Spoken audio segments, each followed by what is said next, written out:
Mavachou, cette histoire de famille qu'elle avait de régler peu de temps avant sa disparition. C'est une nouvelle qui avait suscité une vive émotion sur les réseaux sociaux.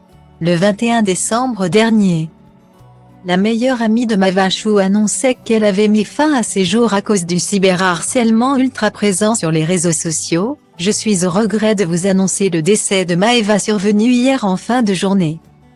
Je vous demande de respecter sa famille en ne cherchant pas à en savoir plus. Cela ne regarde que ses proches.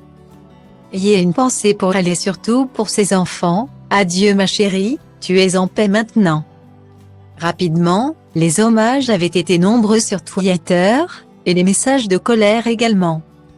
En effet, cela faisait plusieurs mois que Mavachou se plaignait de recevoir des messages de haine, notamment de la part de son ancien compagnon, Adrien Gzaszczynski, plus connu sous le nom d'Adrichou.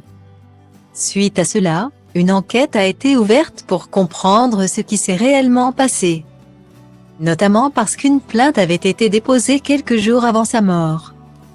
Depuis cet événement tragique, Mavachou est devenue l'une des figures du cyberharcèlement. Sa famille tente encore de faire éclater la vérité au grand jour. Et pour commémorer la première année de sa mort, Le Parisien a consacré une histoire en 3 chapitres sur l'histoire de cette jeune influenceuse et mère de famille. Ses proches ont été interrogés et ces derniers ont dévoilé une histoire de famille qu'elle avait choisi de régler peu de temps avant sa mort.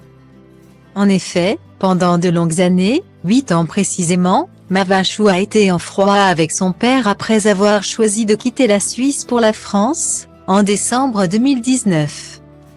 Elle m'a écrit un magnifique message. Elle m'a dit qu'elle s'était libérée de cette emprise, qu'elle aimerait retrouver son papa, que je connaisse mes petits-enfants. Explique Florian. Son père.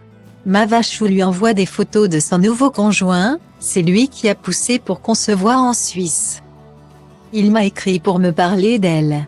J'avais de l'appréhension, forcément, mais j'ai vite été détendue. La soirée s'est très bien passée.